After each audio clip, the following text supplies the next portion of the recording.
जीवित पुत्र का व्रत कथा। तो एक बार बोलिए प्रेम से गौरी पुत्र गणेश भगवान की जय। कथा के अनुसार एक बार नैमिषारण्य के निवासी ऋषियों ने संसार के कल्याणाथ सूत जी से पूछा, हे सूत, करार कली काल में लोगों के बालक किस तरह दीर्घायु होंगे, सो कहिए। सूत जी बोले, जब द्वापर का अंत और कलयुग का आरंभ था, उसी समय बहुत सी शोकाकुल स्त्रियों ने आपस में सलाह की कि क्या इस कली में माता के जीवित रहते पुत्र मर जाएंगे। जब वे आपस में कुछ निर्णय नहीं कर सकी, तब गौतम जी के पास पूछने के लिए गई।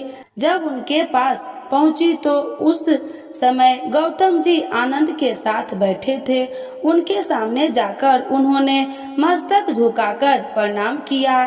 तदंतर स्त्रियों ने पूछा, हे प्रभु, किस कलयुग में लोगों के पुत्र किस तरह जीवित रहेंगे, इसके लिए कोई व्रत या तप हो तो कृपा करके बतलाइए।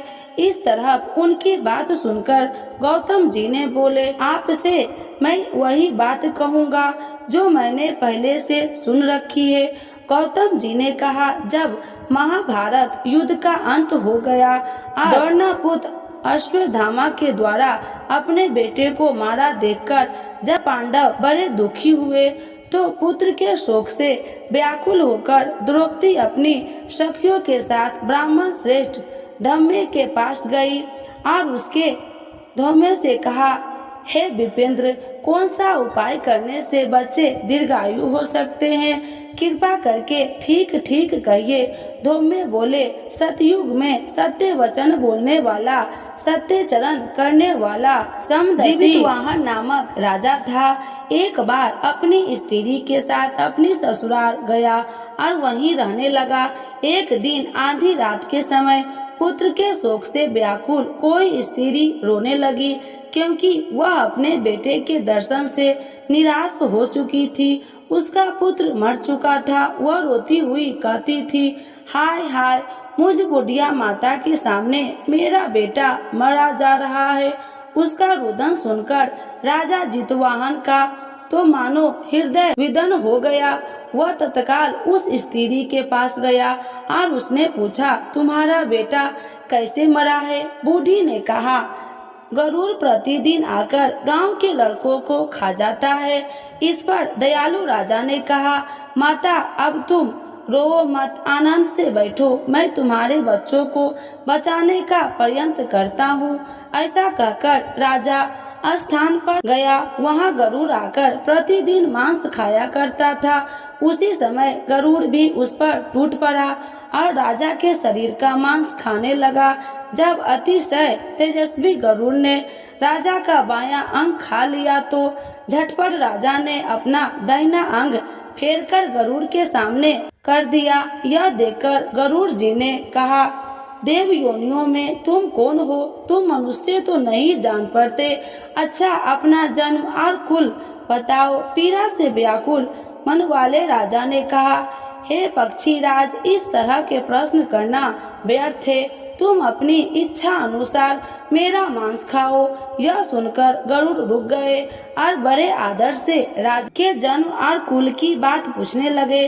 राजा ने कहा, मेरी माता का नाम शव्या है और मेरे पिता का नाम शालिवाहन है। सूर्य वंश में मेरा जन्म हुआ है और जीवितवाहन मेरा नाम है। राजा की दयालुता देखकर गरुड़ ने कहा, हे महाभाग, तुम्हारे मन में जो अभिलाषा हो वह वर मांगो। राजा ने कहा, हे पक्षीराज, यदि आप मुझे वर दे रहे हैं तो दीजिए कि आपने अब तक जिन प्राणियों को खाया हो वह सब जीवित हो जाए। हे स्वामी, अब से आप यहाँ बालकों को न खाए और कोई ऐसा उपाय करे कि जहाँ उत्पत्त हो वे लोग बहुत दिनों तक जीवित रहे। धोमे ने कहा कि पक्षी राज गरुड़ को वरदान देकर स्वयं अमृत के लिए नागलोक में चले। वहां से अमृत लाकर उन्होंने उन मनुष्य पर हड्डियों पर बरसाया। ऐसा करने से सब लोग जीवित हो गए जिनको कि पहले गरुड़ ने खाया था। राजा के त्याग और गरुड़ की कृपा से वहाँ गांव वाले बहुत कष्ट दूर हो गया। उस समय राजा के शरीर की शोभा दो गुनी हो गई थी। राजा की दयालुता देखकर गरुड़ ने फिर कहा, मैं संसार के कल्याणार्थ एक और वरदान दूंगा। आज आश्विन कृष्ण सप्तमी से रहित शुभ अष्टमी तिथि है। आज ही तुमने यहाँ की प्रजा को जीवित दान दिया है। हे वत्स, अब से यह दिन ब्रह्म भाव हो गया है। जो भेद से विधिवत नामों से विख्यात है, वही त्रिलोक्य से पूजित दुर्गा अमृत प्राप्त करने के अर्थ में जीवित पुत्रिका का कहलाई है। सो इस तिथि जो स्त्री इस जीवित पुत्रिका की और कुश की आकृति बनाकर तुम्हारी पूजा करेगी, तो दिनों दिन उसका सौभाग्य बढ़ेगा और वंश की भी बढ़ती रहेगी। हे महाभाग, इस विषय में विचार करने की भी आवश्यकता नहीं है। हे राजन, सप्तमी से रहित और उदया तिथि की अष्टमी को व्रत करे, यानी सप्तमी वृद्ध अष्टमी जिस दिन हो उस दिन व्रत कर शुद्ध अष्टमी को व्रत करे और नवमी में पारण करे। यदि इस पर ध्यान न दिया गया तो फल नष्ट हो ही जाएगा और सौभाग्य तो अवश्य नष्ट हो जाएगा। जीवित वाहन को इस तरह का वरदान देकर गरुड़ वैकुंठ धाम को चले गए और राजा भी अपनी पत्नी के साथ अपने नगर को वापस चले आए। धम्मी द्रौपदी से कहते हैं, हे देवी, मैंने यह अतिशय दुर्लभ व्रत तुमको बतलाया है। इस व्रत को करने से बच्चे दीर्घायु होते हैं। हे देवी, तुम भी पूर्वोक्त विधि से यह व्रत और दुर्गा जी का पूजन करो तो तुम्हें अभिलिष्ट फल प्राप्त होंगे। मुनिराज धम्मी की बात सुनकर द्रौपदी के हृदय में एक प्रकार का कौतूहल उत्पन्न हुआ और पुरनवासिनी स्त्री को बुलाकर उनके साथ वह उत्तम व्रत किया। गौतम ने कहा, यह व्रत और इसके प्रभाव को किसी एक चिल्ली ने सुन लिया और अपनी सखी सियारिन को बतलाया। इसके बाद पीपल वृक्ष की शाखा पर बैठकर उस चिल्ली ने और उस वृक्ष के खोते में बैठकर सियारिन ने भी व्रत किया। फिर वही चिल्ली किसी उत्तम ब्राह्मण के मुंह से यह कथा सुनाई और पीपल के खोते में बैठी हुई थी अपनी सखी को भी सुनाया। सियारिन ने आधी कथा सुनी थी कि उसे भूख लग गई और वह उसी समय सबके भरे हुए श्मशान में पहुंची। वहां उसने इच्छा भर मांस का भोजन किया और चिल्ली बिना कुछ खाए पिए रह गई और सवेरा हो गया। सवेरे वह गौशाले में गई और वहां गौ का दूध पिया। इस तरह नवमी के उसने पारण किया। कुछ दिनों बाद वे दोनों मर गई और अयोध्या में किसी धनी व्यापारी के घर जन्मी। संयोग से उन दोनों का जन्म एक ही घर में हुआ, जिसमें सियारिन ज्येष्ठ हुई और चिल्लो छोटी। वे दोनों सभी शुभ लक्षणों में युक्त थी, इसीलिए बड़ी काशी राज के और छोटी उसके मंत्री के सामने विधि पूर्वक ब्याही गई।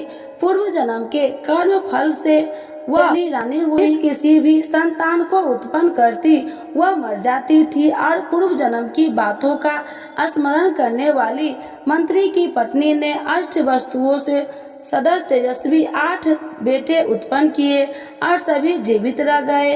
अपनी बहन के पुत्र को जीवित देखकर ईर्ष्यावश पत्नी ने अपने स्वामी से कहा कि यदि तुम मुझे जीवित रखना चाहते हो तो इस मंत्री के भी पुत्र को उसी जगह भेज दो जहां मेरे बेटे गए हैं, अर्थात इन्हें मार डालो।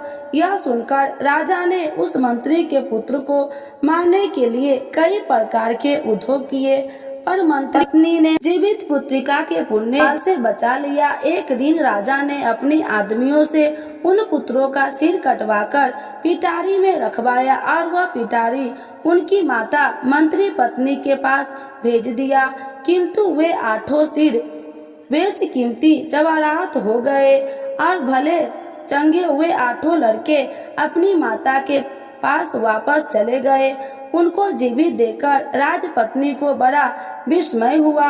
अंत में वह मंत्री की पत्नी के पास आई और उसने पूछा, बहन, तुमने कौन सा ऐसा पुण्य किया है जिससे बार बार मारे जाने पर तुम्हारे बेटे नहीं मरते? इस पर मंत्री की पत्नी ने कहा, पूर्व जन्म में मैं चिल्ली थी और तुम सियारी, दोनों ने व्रत किया। तुमने व्रत के नियमों का भली भांति पालन किया था और मैंने किया था। इसी दोष से हे बहन तुम्हारे बेटे नहीं जीते हैं। और राज रानी अब तुम भी उस जीवित पुत्री का व्रत को करो, तुम्हारे बेटे दीर्घायु होंगे। तुमसे सच सच कह रही हूँ। इसके कथा अनुसार रानी ने व्रत किया, तभी से उसके कई बेटे सुंदर और दीर्घायु होकर बड़े बड़े राजा हुए। सूत जी कहते हैं कि सब प्रकार का आनंद देने वाला मैंने यह दिव्य व्रत बतलाया। स्त्रियां चिरंजीवी संतान चाहती हो तो विधि पूर्वक यह व्रत करे। तो एक बार बोलिए प्रेम से गौरी पुत्र गणेश भगवान की जय, जितवाहन भगवान की जय, जितिया माता की जय। विष्णु भगवान एवं लक्ष्मी माता की आरती। तो एक बार बोलिए प्रेम से विष्णु भगवान की जय, लक्ष्मी माता की जय। ओम जय जगदीश हरे, स्वामी जय जगदीश हरे। भक्ति जनों के संकट क्षण में दूर करे। ओम जय जगदीश हरे। जो ध्यावे फल पावे, दुख बिन से मन का। स्वामी दुख बिन से मन का, सुखी संपत्ति घर आवे। कष्ट मिटे तन का। ओम जय जगदीश हरे। मात पिता तुम मेरे, शरण गहूँ में किसकी। स्वामी शरण गहूँ में किसकी, तुम बिन और न दूजा। आस करूँ मैं जिसकी। ओम जय जगदीश हरे। तुम पूरन परमात्मा, तुम अंतर्यामी। स्वामी तुम अंतर्यामी, पार ब्रह्म परमेश्वर, तुम सबके स्वामी। ओम जय जगदीश हरे। तुम करुणा के सागर, तुम पालन करता। स्वामी तुम पालन करता। मैं मूर्ख कल कामी, कृपा करो भरता।